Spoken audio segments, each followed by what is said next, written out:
শুভ সকাল আমার প্রিয় বন্ধুরা, নতুন সকালে নতুন শুভেচ্ছা। রিমি রূপা চ্যানেলের সকলকে জানাই স্বাগত, অনেক অনেক ভালোবাসা। আশা করি যে যেখানে আছো সুস্থ আছো, ভালো আছো। আমরাও মোটামুটি আছি, তোমাদের শুভ রিমি সকাল সোনাও বন্ধুরা। ভালো এই আছে। যে চা খাওয়া বাসি কাজ সারা কমপ্লিট। এখন দোকানে যাচ্ছি, বাবা দোকানের মাল আনতে গেছে। আর এদিকে এখনো ভাত বসাবো, আমার স্কুলে যেতে হতে পারে। এই যে দোকানে চলে আসলাম। ওই যে খরিদ্দার খরিদ্দার না, লক্ষ্মী, দোকানের লক্ষ্মী। এখন দোকানে বেচে কিনা করি। বন্ধুরা জানোই তো আমি রাতে না বাসনগুলো মেজে রাখি, এর জন্য আমার সকালে কাজের চাপটা একটু কমে থাকে আর ঘর উঠানটা ঝাড় দেওয়া তো হয়ে যায়। আর আজকে সকালে কি ক্যামেরা শ্যুট করব, কারণ আমার তো স্কুলে যেতে হবে, তাড়াতাড়ি রান্না বান্না করতে হবে। ক্যামেরা তো আমি কালকেও করতে পারবো, কারণ স্কুলটা খুবই আমার ইম্পর্টেন্ট, আজকে যেতেই হবে। কালকে যেতে পারিনি, বাবারা আসলো, তোমরা দেখলে বাবা ও বাচ্চাগুলো যে আসলো, এর জন্য যেতে পারিনি, রান্নাবান্নায় ব্যস্ত ছিলাম। আজকে আমায় যেতেই হবে স্কুলে। তা আমি বললাম আজকে ফোনটা চার্জে দিয়ে নিই, ক্যামেরা আজকে না করলেও কোনো ব্যাপার নেই, যেইটুক পাচ্ছি সেটুকুই তোমাদের সাথে শেয়ার করছি। তার মধ্যে রিমির জল গরম, তাড়াতাড়ি চাটা খেয়ে আমি দোকানে একটু সদাই দিয়ে এসে আমি রান্নাটা বসিয়ে দিলাম। ওইদিকে ভাতটা বসিয়ে দিয়ে আসলাম, এদিকে পটল ভাজা হবে আর একটু টমেটো দিয়ে আলু দিয়ে চচ্চড়ি হবে, কাঁচা টমেটো। তার রান্নাটা বসিয়ে দিয়ে আমার যে স্নান করার নাইটিটা, ওটা তো ধোয়া হয়নি, আমি ভাবলাম তাড়াতাড়ি ধুয়ে দিই, কারণ শীতকাল তো বেলা কীভাবে যেন হুশ করে বেলাটা চলে যায়, কাজ করতে না করতেই মানে বেলাটা চলে যায়। তা কালকে এই যে রেডি হয়ে গেলাম, এখন স্কুলে যাব রিমির। রাস্তার পাশে বাড়ি তো, গাড়ির খুব আওয়াজ হয়। দেখো একটা সেফটি পিনও নেই, মানে পিন করব, তা আজকে আসার সময় দেখি গাইঘাটা বাজার থেকে কিনবো। তা রিমির স্কুলে খুব আর্জিয়ান, মানে যেতেই হবে আমার। কালকে যেতে পারিনি কারণ তোমরা তো ভিডিওতে দেখলে বাবা এসছিল। তা মানে সকালের ওদের দাদু নাতির খাইয়ে সব বাসন টাসন আমি বললাম রান্নাঘরে জাম করা আছে, এসে মাজবো, কারণ আমার আজকে স্কুলে যেতেই হবে। কালকে যেতে পারিনি, আর হাতে মাত্র আমার 2-3 দিন টাইম আছে। কারণ কেন হাতে 2-3 দিন টাইম, সেটা তোমাদেরকে আমি এসে বলবো। রিমির বাপি রেডি হয়ে গেছে, ওর একটু গাইঘাটা বাজারে দরকার আছে। আর আমি হচ্ছে এই যে রেডি হয়ে এখন। তা রিমির বাপি আগেই রাস্তায় উঠে গেল, আমি অটো আসলে তারপরে আমি রাস্তায় উঠি সব সময়। আর এইদিকে এই যে আমাদের দোকান তো দেখছোই। তা যেই অটোটা প্রথমে আসলো না, এই অটোটা মানে জাম ছিল, লোক ছিল, সবাই ছিল, জায়গা ছিল না। আর ডান পাশে তো বসা বেআইনি, ডান পাশে বসতে নেই, কারণ এটা তো আমাদের থানার সামনেই যাবে, গাইঘাটা থানার সামনে, তাই ডান পাশে লোক নেয় না। আর এটা নেওয়া ঠিকও না, কখন বাইচান্স অ্যাক্সিডেন্ট হয়। তাই এই যে আমরা লাস্টে পরে টোটোতে গেলাম। আর এই যে জলেশ্বর মন্দিরটা আসার সময় আমি একটু ভিডিও করব, এখন হয়তো ভিডিওটা ঠিক মতন তুলতে পারিনি। তা জলেশ্বর মন্দিরে পাশ দিয়ে আমাদের বাড়ি, তোমরা তো জানো জলেশ্বর মন্দিরটা খুবই আমাদের এখানে ফেমাস। আর এটা হচ্ছে আমাদের গাইঘাটা বাজার। আর রিমি তো গাইঘাটা স্কুলে পড়ে। আর ওই যে দেখতে পাচ্ছ, ওটা হচ্ছে কিন্তু আমাদের গাইঘাটা শ্মশান। তা এখন আমি রিমির স্কুলে যাই, দেখি আজকে ম্যাডামরা সবাই আছে নাকি। আজকে আমি অবশ্যই ম্যাডামদের ফোন করিনি, কালকে ম্যাডামদের আমি ফোন করেছিলাম। তা এই যে হচ্ছে রিমির স্কুলে এইদিকে চলে গেল চাঁদপাড়ার রাস্তা, আমার মামার বাড়ি চাঁদপাড়া, এটা হচ্ছে গাইঘাটা থানা। আর এইদিকে হচ্ছে ঠাকুরনগরের রাস্তায় হচ্ছে রিমির স্কুল। আর এইদিকে চলে গেল গোবরডাঙ্গা বসিরহাট। আর এইদিকে আমরা যে দিক থেকে আসলাম সেটা চলে গেল হাবড়া, একদিকে হাবড়া একদিকে চাঁদপাড়া। আর এটা হচ্ছে রিমির হচ্ছে ঠাকুরনগরের রাস্তায় রিমির স্কুল। এটা হচ্ছে বয়েজ স্কুল, মানে এটা তো হচ্ছে পুরনো আগের দেয়ালটা। আর ওই পাশে হচ্ছে বড় স্কুল। আর এই সামনেই বয়েসটা কিছুটা পার করেই, যারা গাইঘাটায় বা হাবড়ায় বাড়ি তারা জানো, এই যে এটা হচ্ছে রিমির স্কুল। তো এই যে প্রথমে দৌড়ে আসলো, এ কিন্তু লক্ষ্মী, এও থ্যালাসেমিয়া। এই লক্ষ্মী কিন্তু থ্যালাসেমিয়া আমাদের বিনিতার সাথে পড়ে। তা ও আমাকে দেখেই না দৌড়ে এসছে, কাকি তুমি এসছো, কাকি তুমি এসছো, রিমি বুনু কেমন আছে। তা এখানে দেখো, এ বলছে আমার কাছে ক্যামেরা দাও, ও বলছে আমার কাছে ক্যামেরা দাও। প্রথমেই আমার প্রিয়াঙ্কা ম্যামের সাথে দেখা হয়ে গেল। প্রিয়াঙ্কা ম্যামের বাড়ি গাইঘাটা, খুবই ভালোবাসে। আমি সোজা চলে গেলাম উপরে। আজকে বন্ধুরা আমি ভিডিওটা একটা কারণেই করিনি, কারণ সামনে তো রিমি স্কুলে আসবে, তখন পুরো ভিডিও আমি ভালো করে করবো, এর জন্য আজকে আমি অল্প একটু তোমাদের রিমির স্কুলটা দেখালাম। আর এখানে আমি ম্যামের সাথে কথা বলে আমি বেরিয়ে আসলাম। ম্যামদের সাথে কথা বলে, আজকে হেড ম্যাডাম আসেনি, আমার কপালটা খারাপ, কালকে রেজাল্ট দিয়েছে, কালকে হেড ম্যাডাম ছিল। আর রিমির বাপি বাইরে দাঁড়িয়ে আছে। তো অনেকক্ষণ ম্যাডামদের সাথে গল্প করার পরে আমি এই যে বেরিয়ে এসছি, আমি বললাম চলো গাইঘাটা বাজারে আমার একটু দরকার আছে। তা আমি স্কুল থেকে পুরো গাইঘাটা বাজার অবধি আমি হেঁটে হেঁটে এসি অনেকটা। আর রিমি এরকমভাবে থানার মোড়ে কিন্তু খুব ভিড় হয়, তবু এইভাবেই জার্নিং করে স্কুলে যেতে হবে, কিচ্ছু করার নেই পড়াশোনা। আর এই যে আমাদের শ্মশান, তখন তো যাওয়ার সময় তুলতে পারিনি, গাইঘাটা শেষের খেয়া। আমি শ্মশানে অনেকবার গেছি, আমার এখানে দিদা যখন মরেছিল, আমার মামার বাড়ি তো ওই চাঁদপাড়া, গাইঘাটার থেকে 10 মিনিট লাগে আমার মামার বাড়ি, তাই হয়তো কোনো দিন যাওয়া হয় না, 2 বছর 3 বছর পর পর যাই মামার বাড়িতে। আর রিমির জন্য কি খাবার নেব, কারণ রিমির জন্য আমরা যখনই কেউ বাইরে যাই, রিমির জন্য কোনো না কোনো খাবার আনি। এখন তো খাবার নেওয়া বন্ধ, তাই রিমির জন্য আমি বললাম ফুল গাছ নিয়ে নাও, ও তো খুব ফুল গাছের পাগল, আর ওটা নিলে খুব খুশি হবে। আর কয়েকদিন ধরে ফুল গাছও পাচ্ছিলাম না, ওর জন্য কিছু আর সেরকমভাবে তো আসার পরে বেরোয়নি।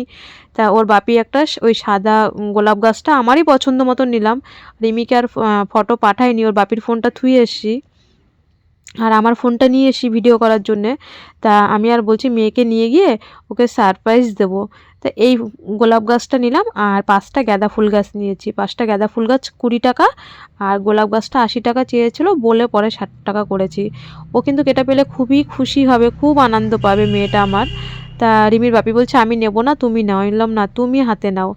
আর এদিক দিয়ে আমি এসে একটা সেট টিফিন নিলাম, আর 2 পাতা টিপ, একটা ক্লিপ নিলাম গাইঘাটা বাজার থেকে, এর জন্য আমি হেঁটে এসেছি। আর রিমির জন্য ভাবছিলাম আটার ম্যাগি নেবো, কিন্তু সেটা আর পাইনি। আর না পেলে কি হবে, এখন তো বাড়ি যেতে হবে। আর এটা হচ্ছে কিন্তু বন্ধু জলেশ্বর মোড়, হাবড়া দিয়ে আসলে বা গাইঘাটা দিয়ে আসলে জলেশ্বর মোড়টা পড়ে, তোমরা ভালো করেই জানো। আর এই যে আমাদের সেই জলেশ্বর মন্দির, ফেমাস মন্দির, এখানে সবাই শুটিং করতে পুজো দিতে আসে, তোমরা জানো। এর থেকে এই মন্দিরের থেকে 2 মিনিট আমাদের বাড়ির ভিতরে। এই যে আমি বাড়িতে চলেও আসলাম। আর রিমি আসার সঙ্গে সঙ্গে ও দেখি বারান্দায় বসে ওর বাপির ফোনটা দেখছিল, ও স্নান হয়ে গেছিলো, তো দৌড়ে এসে যেই ফুল গাছটা দেখেছে, তাই বললাম তোমার ছুতে হবে না, তুমি দূরেই থাকো মা আমার থেকে। আর এই মাত্র আসলাম। এই বাড়ি আসলাম, কি রোদ। এখন হচ্ছে ও আমাকে আমি বললাম ছুস না আমাকে, আমি এখন হাত পা ধোবো। স্নান তো সকালে করেছি, এখন হাত পা ধুয়ে কাপড়টা ছেড়ে বাইরে রেখে কাপড়টা ধুয়ে তারপরে বাসন আছে, ওদেরকে আগে খেতে টেতে দিই হাত পা ধুয়ে, তারপরে আবার আসি। স্কুলে কেন গেলাম কি বৃত্তান্ত সবটাই বলবো। মানে ওটা কিসের টাকা? ও ওই খেজুর খেয়েছিলি? ও রিমি হচ্ছে খেজুর খেয়েছিল। আর ফুল গাছগুলো দেখে আনন্দ পেয়েছো? সেই আনন্দ, খুব। আমার ছুঁয়ো না বাবা, খুব আনন্দ পেয়েছে। আমি আগে হচ্ছে শাড়িটা ছেড়ে হাত পাটা ধুয়ে আসি। আর বন্ধুরা এই যে বাড়িতে এসেই তাড়াতাড়ি করে আমি হাত পা ধুয়ে কাপড়টা ধুয়ে দিলাম। আর রিমির জামা প্যান্ট ছিল, আজকে তো সকালবেলা কাচতে পারিনি, ভাবলাম একটু রোদ আছে এখনই কেচে দিই তাড়াতাড়ি করে, না শুকাক, কিন্তু জলটা তো ঝরে যাবে, কালকে পরে শুকাবে। আর রিমির মোজা 7 দিনে 7টা মোজা এনে দিয়েছি। আমি বলেছি প্রত্যেকদিন ঘরে সন্ধ্যাবেলা হলেই মোজা পরবি, নোংরা হবে আবার পরের দিন ধুয়ে দেবো। আর এদিকে বাবাও, আমি আস্তে আস্তে দেখলাম স্নান হয়ে গেছিলো, আর রিমির বাপি শুধু স্নান করলো, আমি ওদেরকে ভাত দিয়ে দিলাম। এবার খাওয়ার পরে তো সেই সকালেরও মানে হাঁড়ি কড়াই যেটুকু রান্নার বাসন ছিল আমি সব গামলায় ভরে থুয়ে গেছিলাম, সব মাজতে হবে, ঘর উঠান ঝাড় দিতে হবে। ওই যে ব্যাগটা যে এনেছি, ব্যাগটা বাইরে ওইভাবেই চেয়ারে রেখেছি, খেয়ে দিয়ে পরে ধোবো, কারণ 1:30 2টো বেজে গেছে। তা রিমির বাপি বলছে আমার খিদে পেয়েছে, আমাকে ভাত দিয়ে দাও। তা আমি এর জন্য আগে আগে ওদেরকে ভাবলাম খাওয়ার ঝামেলাটা মিটিয়ে তারপরে উঠান ঘর বাড়ি জামা কাপড় যা আছে তারপরে তুলবো, ধীরে সুস্থ সব করব। তা আজকে না রিমির দেখো খাওয়াটা ঠিক মতন হয়নি, কারণ ডালে না আমি একটা শুকনো লঙ্কা সম্বাদ দিয়েছিলাম, ওটাই ওই ঝাল, একটা লঙ্কা দিয়েছি, তাই মেয়েটা আমার ডাল খেতে পারলো না। যেহেতু ওর ভাত খেয়ে পেট ভরেনি, আমি বললাম তাড়াতাড়ি ওকে লেবুর রস আর বেদানাটা কেটে দাও। তা রিমির বাপি 3টে লেবু কেটে নিল। আমি তখন আর কি এখানে গুছাচ্ছিলাম, একটু ক্যামেরাটা করলাম। আর রিমি কী জানি একটা বলছিল, গল্প করছিল। তো বলছে মা দাদুকে আমি বললাম মা তুমি দাদুকে ডাক দাও, কারণ আমরা যেটাই খাই দাদুকে না দিয়ে কোনো জিনিস খায় না। তাই বেদেনাটা যে যখন কাটলো ডালিমটা, ও দাদুকে অর্ধেকটা দিল আর রিমিকে অর্ধেকটা দিল। তা রিমি বলছে আমার হাতে দাও, আমি ছুলে খাবো, আমাকে ছুলে দিতে হবে না। আর এদিকে ফুল গাছগুলো নিয়ে এসেছি দাদু নাতি মিলে, আমি বললাম ফুল গাছগুলো লাগিয়ে ফেল মা, এখনই লাগিয়ে আমি একটু জল দিয়ে দিই গাছে। তা বাবা বলছে আমি দিয়ে দেবো, তোর আর দিতে হবে না, তুই তোর কাজ কর। তো আমি এদিকে ঘর উঠান ঝাড় দিতে এসেছি। আর গাঁদা ফুল গাছগুলো আমি বললাম এই বেগুন গাছগুলো, কারণ আমরা তো এখন বেগুন খাবো না, তাই বললাম যে বেগুন গাছগুলো কেটে দাও, আর ওই মাঝখানে মাঝখানে গাঁদা ফুল গাছগুলো লাগিয়ে দাও, রাস্তার পাশে ভালো লাগবে। সন্ধ্যা বন্ধুরা, সন্ধেবাতি দিয়ে দেখলে তো বাড়ি আসলাম। আসার পরে রিমি দাদু ফুল গাছগুলো লাগালো, তারপরে আমি একদম ঘর উঠান ঝাড় দিয়ে বাসন মেজে একবারে মানে কাপড় ছেড়ে নাইটি পরে সন্ধেবাতি দিয়ে চা মুড়ি চানাচুর খেয়ে একবারে সব কিছু গুছিয়ে তারপরে ভাবলাম ভিডিও করতে বসি, কারণ ওইদিকে ঝামেলা থুয়ে এইদিকে তো ভিডিও করা যায় না। সবার আগে ওই দেখো রিমির হচ্ছে পুরো এই ব্যাগের এক ব্যাগ ওষুধ, তা ওর হচ্ছে ওষুধ শেষ হয়ে গেছে। তা আমি বলছে মা ব্যাগটা সুকাসে ব্যাগটা ছিল, তা বললো মা ওষুধ বের করো, 1 সপ্তাহের ওষুধ বাইরে বের করে রাখি। তা আমি বলছি কি হ্যাঁ রাতের থেকে ওষুধ মানে লাগবে, তো ওই ব্যাগটা ওকে বের করে দিলাম। আমি বলছি তুই ওষুধগুলো ইয়ে কর, আস্তে শব্দ কর বাবা। তা ও হচ্ছে ওষুধগুলো সব খুলে খুলে নিচ্ছে। আমি বললাম পুরো 1 সপ্তাহের ওষুধটা বের করে নে, তারপরে আমি আবার সুকেসে পুরো 1 সপ্তাহের ওষুধ, পুরো 27,000 টাকার ওষুধ, 1 সপ্তাহ বলছি 3 মাসের ওষুধ। এই যে পুরো এই ব্যাগটা ভর্তি, এই ব্যাগটা পুরো ভর্তি ওষুধ দিয়েছিল। তা ওষুধগুলো বের করছে। বন্ধুরা আজকে তো দেখলে রিমির স্কুলে গেলাম, স্কুলে রিমির ব্যাপারে মানে রিমির পড়াশোনার ব্যাপারে কোনো আলোচনা করতে চাইনি, ওটা নিয়ে পরে হবে আলোচনা। তোমাদেরকেও অবশ্যই আমার বাড়িতে আসার কথা বলবো, তোমরা তো জানোই। শুধু কেন এত তাড়াতাড়ি স্কুলে আমি মানে স্কুলে গেলাম, ম্যাডামদের কেন এত তাড়াতাড়ি আসতে বললাম, তার তো অবশ্যই কারণ আছে। কারণ রিমির যে হেড ম্যাডাম স্কুলের, উনি 31শে ডিসেম্বর, আমার ভিডিওটা ভালো করে তোমরা দেখবে আমি কি বলেছি।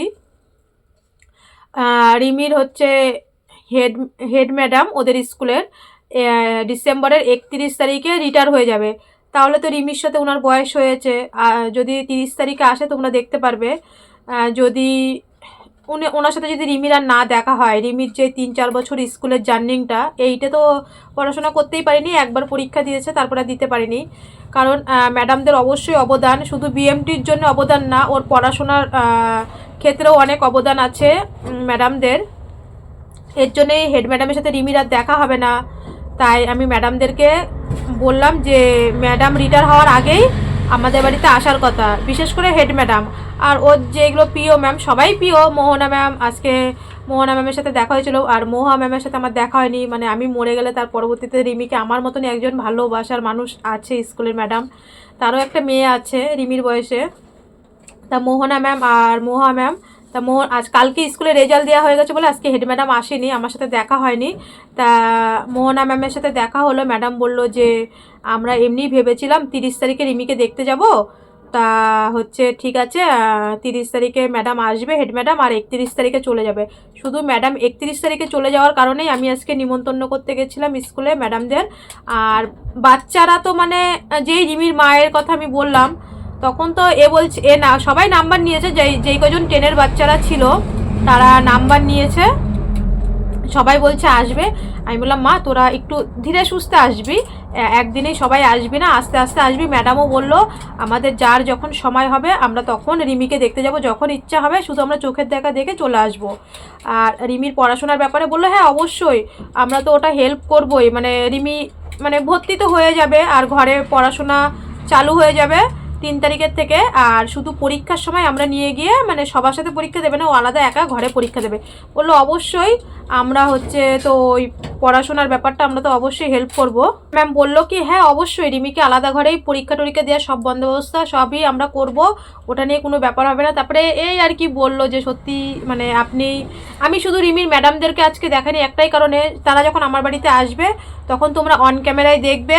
আর হচ্ছে রিমি তো অবশ্যই স্কুলে যাবে, আমিও স্কুলে যাব, পড়াশোনা যখন চালু হয়ে গেছে তা তখন তো স্কুল দেখতেই পারবে। আমি এর জন্য বেশি একটা ভিডিও করিনি। আর সবথেকে বড় কথা হচ্ছে আমার খুবই লজ্জা লাগছিল যখন আমি ভিডিও করছিলাম, মেয়েগুলো বলছিল কাকিমা, সবাই মোটামুটি জানে যে আমি ইউটিউব করি, যে কাকিমা তুমি ইউটিউবে ভিডিও দেবে বলে তার জন্য ভিডিও করছো। তখন তো আমার খুবই মানে প্রথম স্কুলে গিয়ে আমি ভিডিও করছি, কেমন লাগছিল। তাই বলছি না রে মা, বলছে আমরা জানি রিমি বুনুর মা হচ্ছে ভিডিও করে। তারপর তো সবাই মোবাইল নিয়ে বাচ্চাগুলো রিমির ফটোগুলো দেখছিল, সবাই তো আর জানে না যে ইউটিউব করি। আর আমাদের এই স্কুলে ফোন আনার নিয়মও নেই, কোনো 12 ক্লাস অবধি ফোন আনার কোনো নিয়ম নেই, কারোর কাছে ফোন ছিল না। তাই রিমির ফটোগুলো দেখছিলো, তাই আমি বললাম রিমির উপর বলে সার্চ করবি, দেখবি হচ্ছে আমাদের ইউটিউব চ্যানেল চলে আসবে। বলছে ঠিক আছে কাকিমা। তো ওই বাচ্চাগুলোর, কারণ বাচ্চাগুলো 2 টাকা 5 টাকা রিমির টিফিন খাওয়ার পয়সা, রিমির টিফিন খাওয়ার বলছি, রিমির বিএমটির জন্য ওদের টিফিন খাওয়ার পয়সা 2 টাকা 5 টাকা সবাই দিয়েছে বাচ্চাগুলো। শুধু রিমির স্কুল না, আমার পাশে আর একটা স্কুল আছে, ওখান থেকেও 7,000 টাকা দিয়েছিল। ওদেরকেও অবশ্যই স্যারদের আমি ফোন করব, শুধু মানে এসছি তো মাত্র, ওই স্যারদেরও ফোন করব রিমিকে দেখতে আসার জন্যে। আর তোমাদেরকে তো অবশ্যই বলবো। রিমির যে স্কুল থেকে টাকা দিয়েছিল ম্যাডামদের, যার যেরকম সামর্থ্য হয়েছিল, 1500 যার যেরকম সামর্থ্য হয়েছে সবাই, মানে হেড ম্যাডাম পুরো একদম সিএমসিতে টাকাটা দিয়েছিল। আজকে বন্ধু তোমরাই বলো, রিমির স্কুল থেকে বাচ্চাগুলো যে 2 টাকা 5 টাকা 10 টাকা তাদের টিফিনের, একদিনের টিফিনের পয়সাটা রিমির দিয়েছিল, বলো আজকে যদি সেই টাকাটা নিয়ে আমি যদি বিএমটি না করতাম, আমার হাতে তো দেয়নি, ওটা পুরো ডাইরেক্ট সিএমসিতে দিয়েছে, কারণ ওদের ওই বাচ্চাগুলোর টাকার থেকে আমি একটা চাও পর্যন্ত খাইনি, কারণ ম্যাডাম পুরো, আমি সবাইকেই বলেছি পুরো সিএমসির অ্যাকাউন্ট আমি দিয়ে দিয়েছিলাম যে আপনারা ম্যাডাম সিএমসির অ্যাকাউন্টে দিয়ে দেবেন। তা হেড ম্যাডাম সিএমসির অ্যাকাউন্টেই টাকাটা দিয়ে দিয়েছিল, হেড ম্যাডাম দেয়নি, হেড ম্যাডামের পাশে যেই ম্যাডাম থাকে ঝর্ণা ম্যাম উনিই দিয়ে দিয়েছে, উনিই মেন, হেড ম্যাডামের তো বয়স হয়ে গেছে। তা হচ্ছে আজকে তোমরাই বলো বন্ধুরা, এই যে আমি যে এসছি, ওরা যে সবাই আমার কাছে এসছে, রিমি বুনুর মা এসছে, রিমি বুনুর মা এসছে, আজকে ওদের পয়সা নিয়ে যদি আমি খেয়ে নিতাম কি কিছু, রিমির বিএমটি করতাম না, তাহলে বলো উপরে সে একজন আছে, সে কি আমাকে ক্ষমা করবে কোনো দিন? আর আজকে ম্যাডামরাও পর্যন্ত বলছে সত্যি মানে রিমির মা তোমাকে অনেক, মানে কি বলবো, মানে ভাষায় প্রকাশ করার না, তোমার ভিডিও দেখলাম, এরকম মানে যাদের অনেক কোটিপতি আছে তারাও এরকম সাহস তোমার মতন অন্তত নিতে পারে না। আমি বললাম ম্যাডাম ওটা তো আমার করতেই হবে, আমি তো মা, আমার এর থেকে আরও বেশি যদি যুদ্ধ আসে আমার আরও লড়াই করতে হবে। পুরো যখন আমাদের অফিস রুমে প্রিয়াঙ্কা ম্যাডাম, মোহনা ম্যাডাম, প্রিয়াঙ্কা ম্যাডামের গাইঘাটাতে বাড়ি, ম্যাডামের হচ্ছে পুরো তো তখন আমি ওখানে কান্নাই করে দিয়েছি, রিমির বাপি বাইরে দাঁড়িয়েছিল, কারণ রিমির বাপি সেরকম একটা স্কুলে যায় না, আমি স্কুলে যাই, আর কোনো আর্জেন্ট দরকার পড়লে আমি যদি না যেতে পারি আর্জেন্ট, তাহলে বাবাকেই পাঠায়, নাহলে রিমির বাপি সেরকম একটা যায় না, এর জন্য ও আজকে বাইরে ছিল আর আমি ভিতরে ছিলাম। তা বন্ধুরা আমার বাড়ি তোমরা অনেকেই জিজ্ঞাসা করছো, অবশ্যই আমি বলবো আমার বাড়ি হচ্ছে হাবড়া গাইঘাটা, গাইঘাটা, রিমি গাইঘাটা স্কুলে পড়ে, এখানেও স্কুল আছে, জলেশ্বর স্কুল আছে, ঘোজা স্কুল আছে, ও গাইঘাটাতে পড়ে, গাইঘাটা বেণীমাধব উচ্চ বালিকা বিদ্যালয়, তাই তো বাবা? রিমির স্কুলের নাম হচ্ছে গাইঘাটা বেণীমাধব উচ্চ বালিকা বিদ্যালয়, রিমির স্কুলের নাম। আর রিমি হচ্ছে বাংলা মিডিয়ামেই পড়ে, মানে ছোটো থেকেও বাংলা মিডিয়ামেই পড়ে, সবটাই তোমাদের সাথে বলবো। ও তোমাদের হাবড়া নবোদয় শুনেছো, নবোদয়তে একবার যদি যেতে পারে তার জীবন লাইফ সেটেল হয়ে যায়, অবশ্যই সেসব নিয়ে কথা আসবে। রিমি নবোদয়তে ফর্মও ফিল আপ করে যখন 6-এ পড়ে, কিন্তু ওর কপাল দোষও পরীক্ষা দিতে পারেনি, ওর স্পেলিং অপারেশনটা সেই সময় ডেট পড়ে গেল, অনেক কষ্ট করে ফর্ম ফিল আপ করেছিলাম। তারপরে 7-এ ভেবেছিলাম ইংলিশ মিডিয়ামে হাবড়াতে দিয়ে দেবো, ও কারণ ও সেটা টানার ক্ষমতা ওর আছে, কিন্তু ওই একটার পর একটা বিএমটি নিয়ে সমস্যার কারণে ও হাবড়া ইংলিশ মিডিয়ামে পড়ে আর যেতে পারলো না। মানুষের তো একটা সময় ইচ্ছা আসে বাংলা মিডিয়ামে পড়তে পড়তে ইংলিশ মিডিয়ামে দেবো, কিন্তু আমি সেই সব ইচ্ছাগুলো পূরণ করতে পারিনি। আর চেষ্টা করব, রিমিকে প্রচুর পরিমাণে চেষ্টা করব, কারণ আমি তো পড়াশোনা সেরকম একটা জানি না, আমরা দুইজন মূর্খ মানুষ, একটা ফর্ম ফিল আপ করতে গেলে এর কাছে ওর কাছে যেতে হয়, চেষ্টা করব রিমিকে, শুনছে মানু, চেষ্টা করব, তাই তো বাবা? আর তোমাদের আশীর্বাদ অবশ্যই, রিমি পড়াশোনায় কোনো ভুলভ্রান্তি হলে আমি তো দেখো যে এখন তো ইউটিউব মাত্র এসছি, তার আগে তো ওর তো পড়াশোনাটা আমি চালিয়ে গেছি যতটা আমার সামর্থ্য মতন, পুরো ও যে থ্যালাসিমা, মানে বিটা থ্যালাসিমা মেজর হিসাবে আমি ওকে 2.5 বছরের থেকে পড়াশোনাটা চালু করেছি, সুস্থ বাচ্চার আগের থেকে ওকে, মানে যে সুস্থ বাচ্চা যা না করবে তোমার তাই সেটা করতে হবে, ওর এটাই আমার সবসময় মনে, ওকে আমি সাহস দিয়েছি। আর পরবর্তীতেও 3 তারিখের থেকে পড়া টোটাল চালু হয়ে যাবে, যতই সব মায়েদেরই বলবো, যতই বাচ্চা অসুস্থ হোক বা সুস্থ হোক, আগে তাদেরকে শিক্ষা দিতে হবে। আমি ওকে 2.5 বছরের থেকেই ওর স্কুলের জার্নি শুরু করেছি, আর ওর যে মানে যেটা দেখছো ট্যালেন্ট, ওটা আমি করিনি, কে করেছে সেটাও একদিন তোমাদের ভিডিও জানাবো। সে যদি আজকে থাকতো পৃথিবীতে, সে সবথেকে আরও বেশি খুশি হতো আজকে রিমির এত মানে ভালো রেজাল্ট আসার জন্যে, মানে বিএমটি রেজাল্ট সব কিছুর দিক দিয়েই। সে আজকে নেই, সে থাকলে আরও বেশি আমাদের খুশি হতো। ওইসব ভিডিও একদিন ঠিক করব। আমি ওকে মানুষ করিনি ছোটোর থেকে, সে মানুষ করেছে, যে সে আর নেই এই পৃথিবীতে, সে মানুষ করে দিয়ে গেছে। আর সে আজকে 4-5 বছর নেই, আমার এখন পুরোটাই আমার উপরে এখন খুবই কষ্ট হয়। যাই হোক বন্ধুরা, সবাই ভালো থেকো, সবাই সুস্থ থেকো। আজ এই পর্যন্ত। আর আমার বাড়ি হচ্ছে হাবড়া গাইঘাটা, সবাই জিজ্ঞাসা করছো কমেন্টে, দিদিভাই তোমার বাড়ি কোথায়, তোমার শ্বশুরবাড়ি কোথায়? আমাদের স্টেশন হচ্ছে হাবড়া, আর রিমি হচ্ছে গাইঘাটা স্কুলে, গাইঘাটা থানার মোড়ের থেকে যে ঠাকুরনগরের রাস্তায়, রিমি হচ্ছে ওই গাইঘাটা স্কুলে পড়ে। আর গোজা স্কুলও কাছে, জলেশ্বর স্কুলও কাছে, ও গাইঘাটাতে, আমাদের বাড়ির সব ছেলেমেয়েরাই গাইঘাটাতে গেছে, ওর বড়দা ভাইও গাইঘাটাতে, ওর রানীদি গাইঘাটাতে, ওর বিনীতাদি গাইঘাটাতে, আমাদের বাড়ির সব ছেলেমেয়েরা গাইঘাটাতে, ও গাইঘাটাতে গেছে। আর পুরো যেমন রিমি সিএমসির একটা গর্ব, স্কুলেরও সেরকম বাংলা মিডিয়ামে রিমি পড়ে। চেষ্টা করব ওকে শিক্ষা দীক্ষা দেওয়ার জন্য, সব দিক দিয়ে পরিপাটি করার চেষ্টা করব, যেহেতু আমি পড়াশোনা জানি না, এর জন্যে আমার ঘর বাড়ি যদি ভিডিওটা স্কিপ না করে দেখো। আমার ঘর বাড়ি সোনা দানায় কোনো কিছুই লোভ নেই। আমি দিদিদের ঘরে যা কাজ করেছি, আমি 2 তলা 3 তলা বাড়িও করতে পারতাম, সব করতে পারতাম। আমি যা প্রচুর টাকা ইনকাম করেছি। আমার একটা জিনিসের প্রতি খুব লোভ, ওকে আমার অনেক দূর শিক্ষা দিতে হবে, এটাই হচ্ছে আমার লোভ। আমার ঘরের লোভ নেই। ওর বাপির গাড়ি ছিল, গাড়িও বিএমটির জন্য বেচে দিয়েছি। গাড়ির লোভ নেই। আর যখন ব্যবসা ছিল তখন প্রচুর পরিমাণে জামা কাপড় পরেছি, এখন নাই, কম পরি। জামা কাপড়ের লোভ নেই, সোনার জিনিসের লোভ নেই, কোনো জিনিসের লোভ নেই। লোভ হচ্ছে একটাই আমার, সুস্থ বাচ্চার থেকেও ওকে আমার আরও বেশি আগাতে হবে, এটাই আমার শুধু লোভ। বন্ধুরা, তোমরা সবাই পাশে থেকো। আর রিমিকে আমার ভুলভ্রান্তি হলে অবশ্যই কমেন্টে জানাবে। আর পড়াশোনা যদিও বা আমি এতদিন ইউটিউব করিনি, আমি যেইভাবে পড়াশোনা চালিয়ে নিয়ে গেছি সেইভাবেই নিয়ে যাওয়ার ইচ্ছা করবো, কিন্তু তোমরা সবাই পাশে থেকো। আজ এই পর্যন্ত, কাল কোনো এক ভিডিওর সাথে দেখা হচ্ছে, ততক্ষণ সুস্থ থেকো। আর চ্যানেলে নতুন হলে অবশ্যই সাবস্ক্রাইব করে পাশে থেকো। বন্ধুরা, টাটা। টাটা বলে দাও বাবা। ওই যে ওষুধ, এখন ওষুধ নিয়ে বসছে, এখন আবার ওষুধ খাবে, তারপরে গিয়ে আবার রান্না করতে যাব।